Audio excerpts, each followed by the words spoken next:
Black man, I was in this comment don't section, remain right? ignorant. And I just want to talk about something. This was about the Civil War and the Confederate flag and blah, blah, blah. I was talking about how the Civil War wasn't about slavery and that it was about resources. But it is this one part that I want to point out, because this is where I want to talk about black people right quick. You see, I was talking about Benjamin Franklin and in his essay called The Observations Concerning the Increase of Mankind. I brought him up a few times. And I was talking about like how a major majority of the people in Benjamin Franklin time, which is about, I think it was 1751, America was a majority swarthy and tawny, which is black and brown. And this guy right here, Tiwi Thompson, said, ain't nobody reading that goofy stuff. Ain't nobody reading that goofy. That's what he said. And so I responded with this comment. So reading historical references from witnesses is goofy. You know, from that book, you will also learn that Ben Franklin in that essay mentioned the blacks who ruled over much of the Western world in that time. And it talks about the origins as to why the government makes it harder for blacks to own land. But I guess it's goofy to educate yourself, right?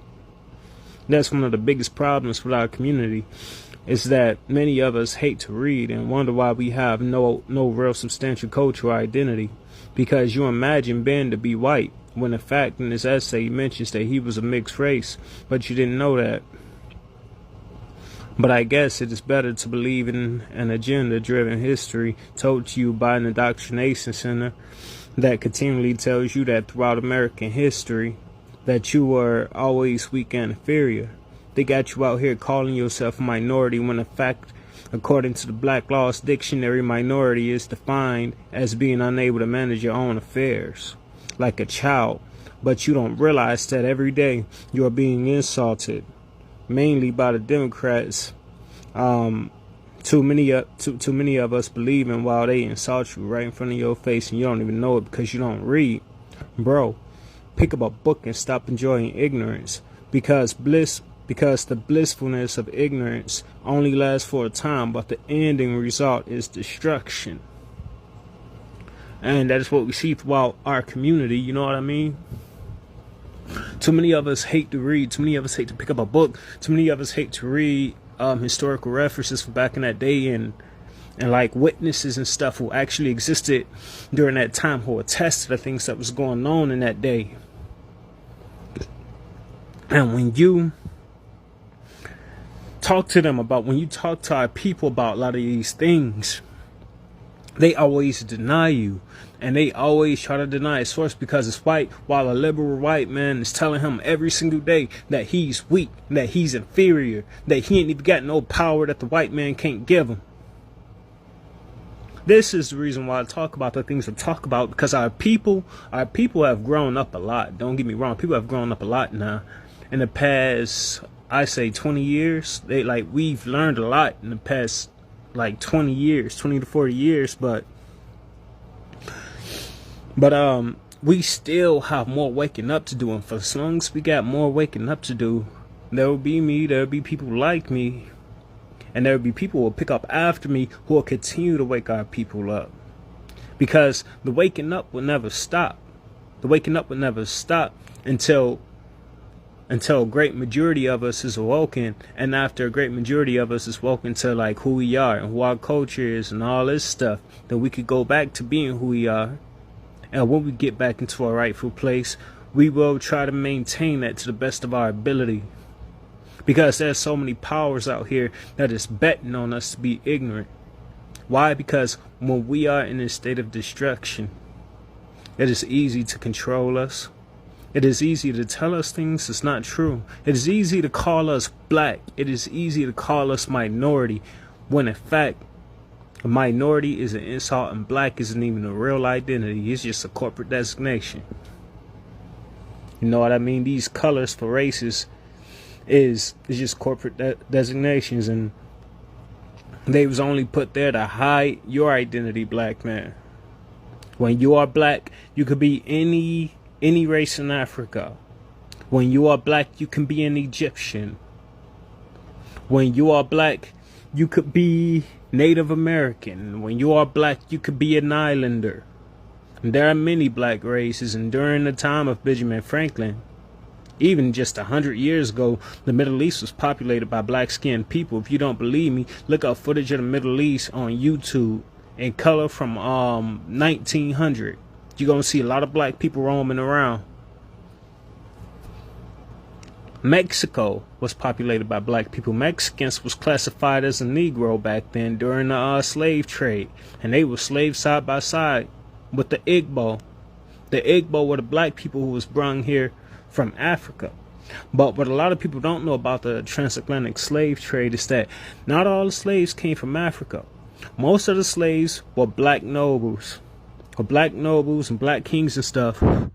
But many of us was put in the slaves, and there was those of us who was made to be minstrels. That's the reason why you have black people with like Irish last names and stuff, because we ruled over Ireland and all that stuff. That's the reason why you got your Shaquille O'Neals and all of that. Because during that time, because like they are the ancestors of the royals of that time. My bloodline comes from Shaq's bloodline. I come from the bloodline of Larry McNeil. Larry McNeil was the sons of Neil. Neil was the forefather of people like Shaquille O'Neal. That's what a lot of people don't know. And Shaq is one of the people who descend from the black Irish royalty, who are made to be a minstrel. And a minstrel is an entertainer. But a lot of people don't know that, because a lot of people don't read. I've learned what I learned about the whole Larry McNeil and my bloodline and all this stuff. My brother, he took his DNA test, and his DNA goes back to Scotland. And the reason why I'm using his DNA test as evidence is because me and him got the same mother and father. And our last name is O'Leary. O'Leary is the son of Larry McNeil, the High King of Terror. But that's a whole nother story. I just wanted to show y'all like that little part of the comment section right quick, because I think that it is important for us to know how to read. For us to like read. It's like my dad's side of the family, my dad's maternal side of the family, his mother, Hanifa Booker.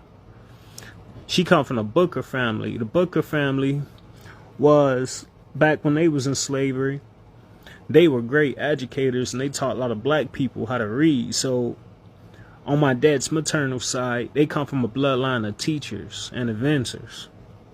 My mama's side of the family came from nobility. They were the Bibb family. That's also the same family Muhammad Ali comes from. And those family were politicians. They were Democratic Republic politicians down south in Kentucky and stuff back in the 1800s. And there's a lot of entertainers too who are from the Bibb family as well. But that's a whole nother story. That's all I like really want to say, is that there's so much that black people could learn. How unique that you will find out that you actually are, and where you come from, and you will gain a sense of identity. When black people have a sense of identity, they know that they are a person. If you ain't got no identity, you don't have no value. And the reason why you don't have no value, because you don't even know who you are. When you don't know who you are lost. You know what I mean? There's no man that is more lost than the man who don't even know who he is. Everybody else got a race. Everybody else got a culture. Everybody else having, and the culture is identity plus religion. That's what create a culture, because both of them things creates all the traditions and the moral law and the laws that governs the lands and all that. But I think I'm gonna talk more about that like sometime in the future or whatever. But yeah, that's just all I like really want to talk about. It's just like it is important for black people to read, and it is a problem that too many of us don't like to read.